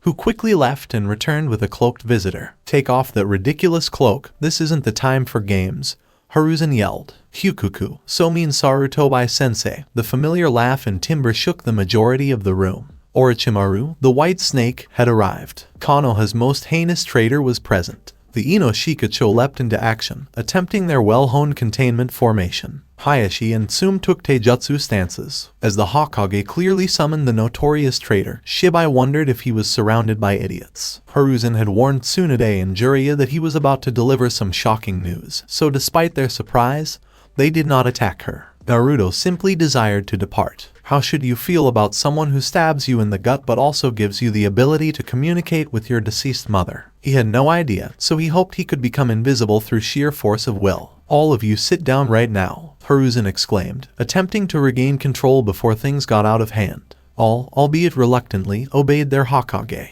Orochimaru, as ordered by the daimyo, was given a full pardon because she was acting under Danzo's orders at the time, and because I never punished him it was unjust to hold a subordinate to a stricter standard. Odo, her shinobi village will become a protectorate of Konoha, operating semi-independently, but my successor will have to iron out the specifics. She is reinstated as an elite jounin and conferred all the rights. Sensei, you can't do this. She's a monster. It'd be like letting the fox into the chicken coop. No offense, Naruto. I can't allow this. I won't let her cause any more harm here. Naruto remained silent, pretending to be invisible. Hyukuku, stupid Jiraiya, always talking big. He should shut up before I run over him with my sword and spit roast a few of his toads for good measure. Give it a shot, bitch. How did you put up with this idiot for a month, Naruto-kun? You must have lost brain cells by the minute. Now that I'm back, how would you like to be my student? Did she really just ask that of me? She didn't. They can't see me, and I'm not even here. His denial of no jutsu was powerful. Never, Jiraiya roared, his full killing intent on display. So why not? Isn't it true, Naruto-kun, that I've already helped him more than you have? This woman was insane, but she was no match for Naruto's invisibility jutsu. What exactly do you mean? What does she mean, Naruto? Hiruzen inquired, but when Naruto remained silent, he received a tick mark. You aren't invisible, we can see you. That has never worked for you, not even as a child. Fine. When I first began my independent study, I would receive resource materials on a regular basis, mostly advanced chakra theory or whatever. I didn't know who it was from, but I assumed it was from a Konoha ninja who wanted to assist me. See, I'm clearly the better choice for Naruto training. Kun's not some lummox calling toad. Besides, your skill sets aren't even complementary. Naruto is a creator of justice and a kenjutsu practitioner. That is grace. That is skill. Above all else, it is intelligence. You're a jerk. A dumb oaf. That's enough. We're not here to witness you insulting a devoted shinobi. This meeting has concluded, but my former students and Naruto remain. Please excuse everyone else. Hiruzen, are you sure? Amira inquired. Yes, old friend, I will be fine, he said as he watched his advisor nod and walk away with his counterpart. His eyes growing colder as he stared at the snake Sanin. My authority may be greatly diminished, but I will never give you direct access to Naruto. I'm not going to let you twist him into something dark and ugly, something other than a human. Hyukuku, you useless relic, you have no power to stop me. It's his decision, and any undue influence on it would be unwise and possibly harmful. Are you threatening me, or are you threatening us? You don't think you could beat all three of us? That assumes you're all going to attack me. Tsunade has been unusually quiet. I have no desire to be a part of this idiocy, or the twisted dynamic that was our team. Naruto, come on. Auntie Tsunade will drink her dinner until she no longer feels emotions, and you will as well. I don't know, Gurk. He couldn't finish as she quickly exited the council room, pulling on the back of his shirt. Sensei, we can't let her get close to Naruto, Jiraiya said, his eyes pleading with his sensei to intervene. Why are you so certain I'm out to hurt him? So far, I've only been able to assist him. You stabbed him in the stomach. Just a little bit. I knew he'd make it, and he now has something to remember me by. A token of appreciation from Orochimaru sensei. Shishu, yes. You'll leave Naruto in my care if you want him to be in the best possible position to fight the Akatsuki. I was a member, and I know more about them than anyone else you have access to. Make Naruto work with a lazy pervert who never tried to help his godson if you prefer to hold old grudges and stroke your ego. And, before you start making excuses, I was a missing nin, but I was aware of his interests, and assisted in cultivating them. If anyone deserves to continue growing, it's me. Neither the frail old man nor the ineffective toad. Simply food for thought. Kurenai, Asuma, and a panther cub named Magila were walking through the village, the two jounin trusting the young summon's nascent tracking ability. They'd gone to Naruto's apartment to ask him to meet with the other rookie teams to congratulate him on his promotion, and to better establish some camaraderie between him and the other teams. Very few of them knew anything about Naruto except that he graduated early Naruto's head shot up as Kurenai called from the front of the bar, and he began a slow, clearly drunken approach. "Hello, sensei." He spoke a little too loudly. "Hi, what exactly are you doing here?" "Oh, I got confirmed as the clan heir of the Uzumaki clan, and then Orochimaru got reinstated as a shinobi. And she was all, 'Be my student, Naruto, no one gets you but me.' And then there was going to be a fight, but Tsunade Obachan was like, 'Peace out, suckers,' and dragged me along so we could drink until we couldn't feel feelings anymore, but I clearly haven't drank enough because I don't like him," Naruto said, pointing to Asuma. "He's too tall, and he probably has a bunch of short jokes ready to go. Because I'm small. Pure sensei, am I going to be short for the rest of my life?" Naruto continued to speak quickly, his eyes watering and swelling to the size of saucers at the end. "No, Naruto, you're not going to be short forever." "Oh, Databeo. Oh, Magila, why are you here?" "Oni-chan, we came to find you. But you're supposed to be watching over my place. But I was looking for you, and she said she was your sensei and smelled nice." "What if she was telling the truth? What if she's not?" "Good point," Naruto said drunkenly, making Kurenai and Asuma form a sweat drop. "Naruto, all of the rookie teams are getting together for dinner, and we'd like you to join us. However, I can't just abandon Tsunade Obachan and Shizune Nichan. I'm sure they'll understand, and you'll need to eat something to wake up.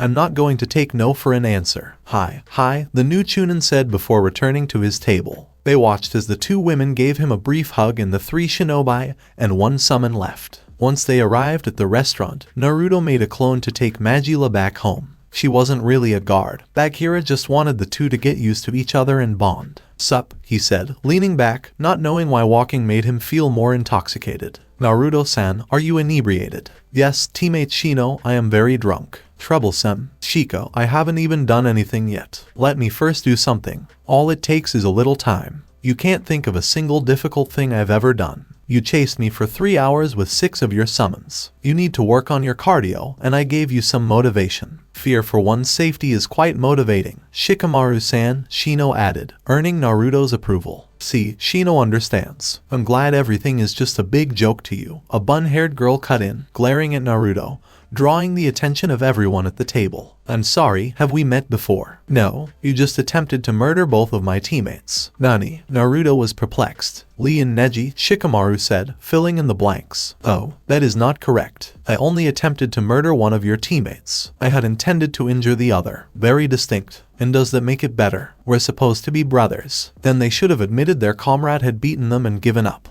You weren't required to go that far. Neji might never be a ninja again. It was all he knew. He should have taken better care of himself then. Besides, he looked as if he was truly trying to kill Uzagiheim." He pointed to Hinata, causing her to blush faintly at the name and attention. "And I bet you didn't say one word about it." "I'm sorry that bad things don't just happen to people you don't care about. If I'd known those were the rules, I'd have let Lee beat my brains out," he finished, causing the girl to flee, with Lee trailing behind her. The Jounin overheard the conversation and saw Tenten walk away. Surprised Guy hadn't followed her, and looked at him expectantly, prompting him to answer the unasked question. "There's nothing I can say tonight to convince her of Naruto's words. I believe seeing her teammates easily defeated by the same individual has shaken her worldview. Until the exams, all she and my team had known was success, and I believe they developed a certain arrogance that nothing could touch them. That is my fault, but it will not be corrected tonight." "It's all right, Guy. That is difficult to predict. I'm having trouble motivating my team.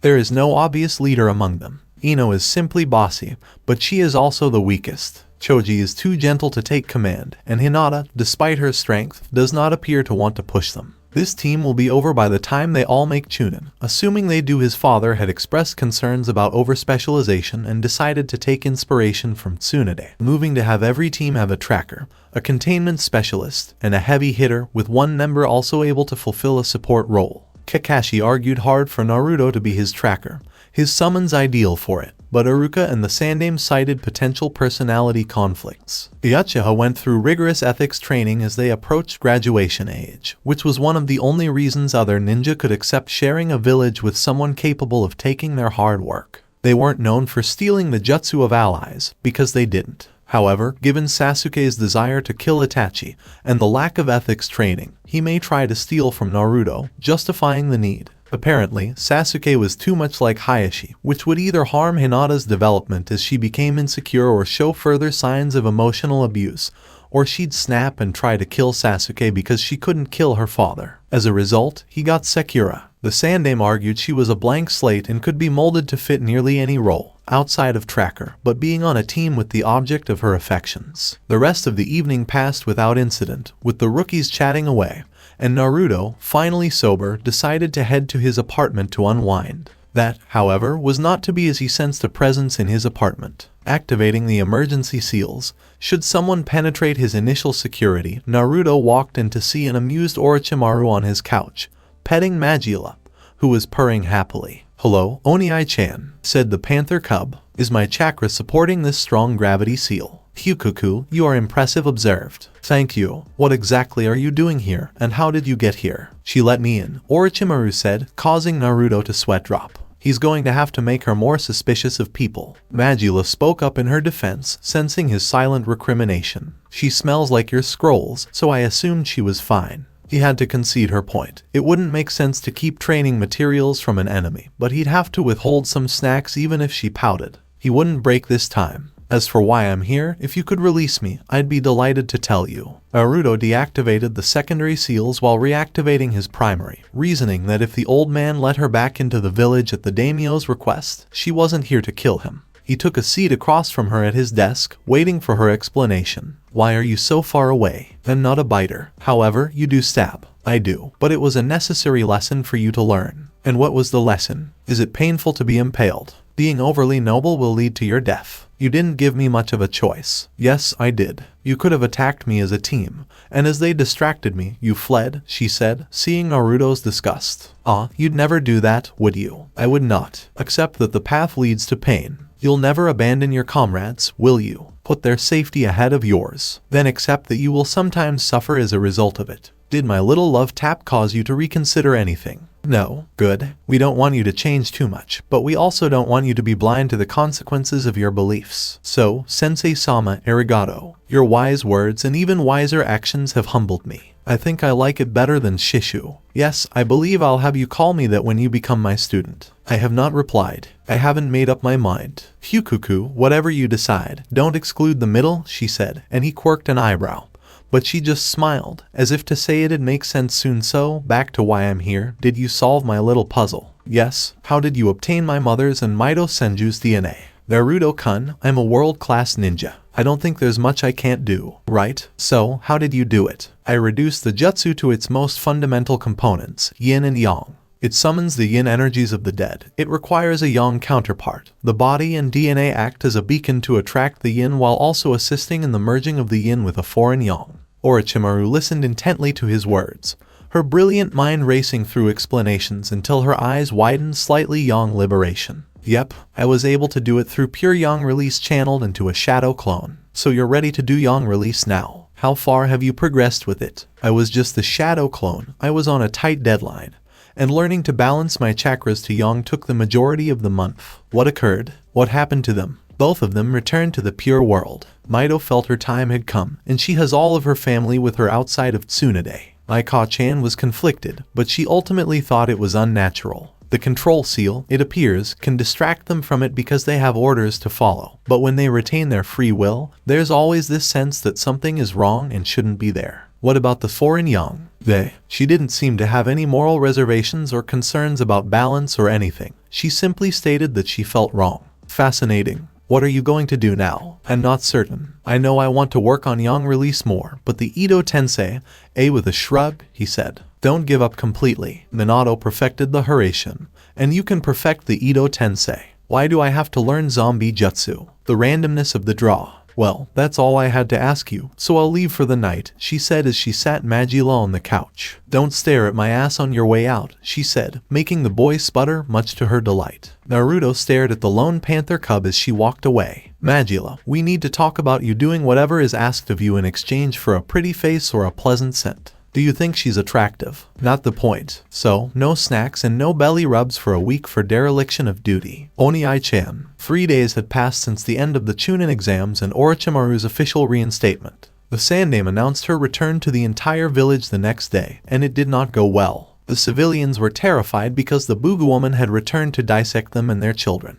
The ninja were also on edge. She was a well-known traitor, so to be allowed back in by the daimyo himself. The more experienced among them were aware that a game was being played far above their level, but they would take care to avoid the snake Sannin. There was one person who was unhappy, unaccepting, but not afraid. She was furious, enraged, and irritated to the point of distraction. She pleaded with the Sandaime to reconsider, ranting and raving about how this woman was the epitome of evil. The old Hokage couldn't blame the Kunoichi. Few had been as affected by Orochimaru's schemes as she had been.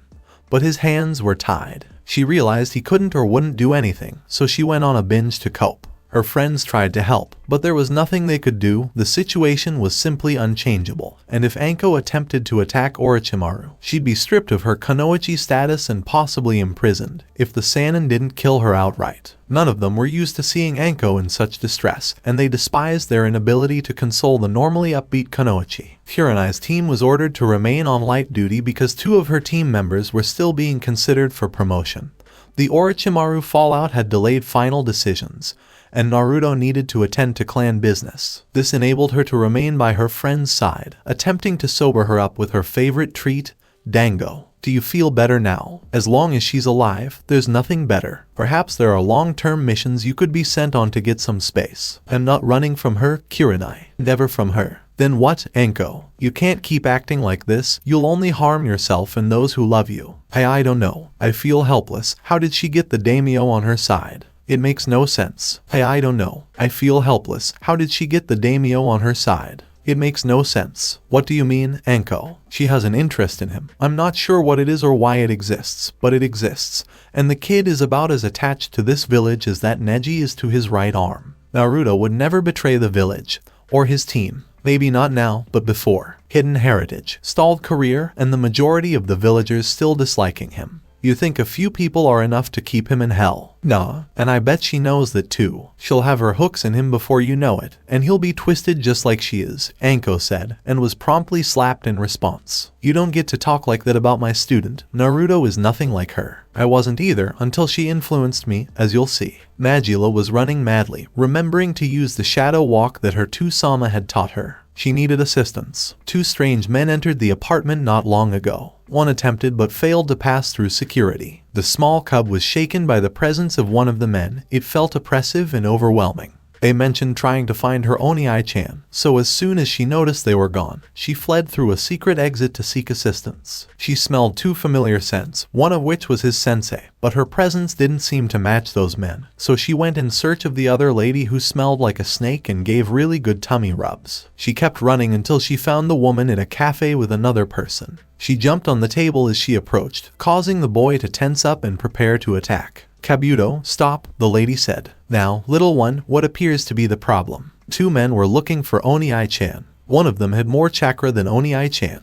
They were in these cape things with red clouds on them, and I think he might be in trouble. She exhaled heavily. Do you know where Naruto-kun is right now? Asked the cub. When he wants to be alone, he goes to a faraway training ground, which I can show you. Good. Kabuto, we're leaving, Orochimaru said as he picked up the cub and followed her instructions. Naruto was having a particularly bad day. He went to train for a while because there was no mission to worry about. He felt his awareness shift while working through the panther-style grapples with a shadow clone. He immediately suspected genjutsu and dispelled it, only to be approached by 2 cloaked individuals. He cursed himself for being caught off guard, but he refused to react rashly as a result. As the short one began to speak, they removed their straw hats. We need you to come with us, Naruto-kun. he said, and when the hat was removed, he recognized them as Itachi Uchiha and Kasama Hoshigaki. He'd been boned. Bagheera might not even be much help against these guys, and he couldn't justify risking his summons on the off chance that they'd help. He needed to do two things: avoid looking Itachi in the eyes and devise an escape plan. He appears to be the type to resist Itachi. Perhaps I should cut off his legs, the large man suggested, reaching for his sword. Besides, I hear he's a swordsman, which I can put to the test. We need him alive, Kasama, and he's not going to resist. His existing shadow clone sent 2 kunai at Itachi, each infused with his supersonic chakra flow technique. Without saying a word or making a gesture, Itachi threw 2 kunai to meet Naruto's, but was surprised when Naruto's effortlessly cleaved through his own, forcing the Uchiha prodigy to dodge. The true Naruto was not idle as he created 2 Fuin Bunshin. Because of the complicated chakra molding, he could only make 2 at a time, and it was limited by the number of seals he could materialize through chakra. Naruto only had 3 because his Fuinjutsu studies had been somewhat limited, though Mito and his mother had worked to correct that. He'd shown the exploding array before. Gravity seals came next because they were an effective method of containment. Kasama would find his third if everything went as planned. In the blink of an eye, the blue man closed the gap between Naruto and himself and hurriedly brought down Samehada to dispel the clones. However, just as it was about to collide with the first clone, it dispelled itself, leaving the array on the sword, and, with the quickest flare of the original's chakra, Samehada was gone into Naruto's personal storage void. The other clone tried to take advantage of the opportunity, but was quickly defeated when an enraged Kasama charged at Naruto, slamming his fist into the redhead's jaw. Naruto's vision was swimming, and he fell to his knees, only to be hit in the ribs with a powerful kick that lifted him off the ground. Kasama was so enraged by the theft of his sword that he missed the brief glow on the ground. Naruto had anticipated the kick and used the opportunity to create space between himself and the ground, allowing him to perform a desperate shunshin while also triggering the explosive array he planted while bowed by Kasama's blow. The large blue man was thrown back and suffered minor burns, but nothing that would prevent him from continuing his journey. Naruto emerged from his shunshin and quickly retrieved 2 kunai. He was well aware that they would most likely follow him using the same method, because it was disorienting and only predictable enough to give your target a brief warning to go on the defensive. The shunshin was not a viable combat technique. However, after extensive research, Naruto was able to see the displacement caused by the high-speed technique and estimate where it would end. After the Demon of the Mist threw his legendary sword, the path of the shunshin became clear, and a few wind chakra-infused kunai ended his life. Naruto waited. He only intended to try this with Kasama. Itachi's Sharingan would render the ambush useless. He'd see it coming even if he wasn't as skilled as Shisui Uchiha. He threw the infused kunai, followed by the 6 hand signs needed for one of his original jutsu. A Katen jutsu shot in a straight line and traveled quickly, instead of concluding the Katen with the tiger sign, which essentially ignites the chakra. Naruto concludes with the snake, endowing it with Suiten-like properties. The excited chakra will saturate an object, and when that object can no longer handle any more of the excited chakra, it will explode. Fire style, combustion stream, he muttered, aiming for the 2 kunai, which caused the expected explosion due to the presence of the wind chakra. Unfortunately, the concussion caused him to make a mistake. He managed to injure Kasama further, but it wasn't enough to kill the Kiri missing Nin immediately, and he still had Itachi to contend with. The Kyuubi's chakra was healing his concussion and cracked ribs, but not quickly enough. Kasama was having a fit, and he had second-degree burns on the right side of his face and body. The kunai's shrapnel pierced him as well, leaving him with limited range of motion and responsiveness in his right arm. But he didn't seem to mind. He didn't care about the mission, his leader, or anything else. He was going to get rid of that annoyance so they could get the fox later. Kasama made his way toward Naruto, fully prepared to put an end to the jerk who had injured him and stolen his sword, until he collapsed on the ground and lost feeling in his legs. He couldn't see what happened, but Itachi could and recognized the blade that stabbed Kasama in the back and then retracted. "Long time no see, Itachi-kun," she said as she stood over his down partner with another male, possibly Itachi's age. "Don't get involved in this, Orochimaru. Don't make Leader Sama any more motivated to find and kill you." Itachi was aware that Orochimaru had returned to Konoha, and the thought sickened him, but he didn't expect her to come to the container's defense. Itachi wondered briefly if she intended to experiment on him and considered killing Naruto as a mercy and a way to protect Konoha. Orochimaru remained silent while surveying the surroundings. Naruto's breathing was labored, and she could tell he was in pain. After she dealt with Itachi, she planned to have Kabuto heal Kasama. This would kill the Sharkman. Leave, Itachi, she instructed. Her voice was devoid of the sadistic mirth that it usually possessed. I can't do that, and Sannin or not, you're no match for me, Itachi said before stepping out of his current position as a powerful heel slammed into him. Itachi's feet were immediately surrounded by some strange substance that rendered him immobile. This is where you die, Itachi, a voice from behind him said. The Sannin, the entire Sannin, were present. This was bad, but not hopeless. He summoned his Mangekyo Sharingan and prepared to burn whatever this was and flee. Before he could, he felt something pierce his back. Whatever it was missed his heart, but the pain was excruciating. The Sannin all saw the projectile heading straight for Itachi, but they weren't sure they believed what they saw. Until Naruto drew it back and caught one of Kiri's 7 legendary swords, the Nuabari. Tsunade went to Naruto to check on him after noticing the same things Orochimaru had. Jiraiya created 2 prison transport scrolls after Kabuto went to Itachi to ensure he would survive transport to a secure facility. Jiraiya placed Itachi in the scroll after Kabuto examined him and confirmed he was stable. He was on his way to Kasama when he realized he was too late. Orochimaru had beheaded the man as he lay helpless on the ground. What are you doing? We could have questioned him for intelligence, Jiraiya exclaimed. When she met Jiraiya's gaze, the Toad Sage saw blind fury and madness in her slitted pupils, and the surrounding area was heavy with her murderous intent. Anything else and I'll flay you and dump you in a vat of salt water, she hissed. Jiraiya wanted to press the issue further almost entirely out of habit, but Tsunade reminded them that they needed to turn Itachi over and get Naruto to a hospital. The fractured jaw and broken ribs were manageable, but because he had a severe concussion, certain protocols had to be followed while he was in the village. Orochimaru abruptly stopped the killing intent and summoned a snake to dispose of Kasama as if he were trash. Tsunade placed Naruto on her back and the Sannin and Kabuto returned to the village at a leisurely pace, Tsunade refusing to travel any faster than was absolutely necessary given Naruto's condition. So this was it for today. I will continue the story in next part. Till then, we weeb offline.